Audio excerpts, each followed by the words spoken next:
नैबे बुब्लियाव मोनसे गोनांथार बेथ' बिनि सायावथ' जोंहा एन्सार होनांगौ गैया होननानै आं सानो मानोना बिनि सायाव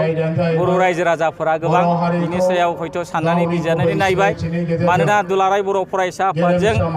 चेलेन्ज खालामग्रा बेबायदि दल संगठन गोबां बेबायदि आफाद जोनोम जाबाय नाथाय जोनोम जादोंबाबो बिथांमोना दुलाराय बर' फरायसा आफादनि थांखि आइडिय'लजि एबा दुलाराय बर' फरायसा आफादनि जे मावथांखिजों बिथांमोना फेर फाथिनो हायाखै दा जाय बिथांमोना माखासे पलिटिकेल उइंनि बा बिपिएफ पलिटिकेल पार्टी उइंनि आन्दाराव जे बनसु दादों जे बिथांमोना आन्दलन खालामनानै गोबां बाथ्रा फोसावदों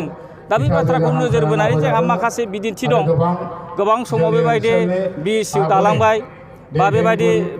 फरायसा आफाद दालांबाय गावस्रा खालामनायनि माखासे पलिटिसियानफोरा जे गावसिनि लबिखौ पुरन खालामनो थाखाय बेबायदि खालामदों नाथाय दिनैनि समाव जों बेखौनो नुदों मा बनसुआबो हयथ' बे रोखोम मोनसे पलिटिकेल उइंनि जानायलाय जोङो बिनि सायाव जोंहा बुंनांगौ बारा दंगोन होननानै आं साना मानोना दुलाराय बर' फरायसा आफादा गावनि आइडिय'लजिजों गावनि सानस्रिजों दुलाराय बर' माहारिनि गेजेरजों साननाय हनायजों गोरोबनानै खामानि मावलांगोन आरो दिनैनि समाव बेबायदि मोनसे गावस्रा खालामनाय बे एना एनि खालामनाय बेबायदि बे बनसु एबा फरायसा आफाद दानाया बिथांमोना गावसिनि जे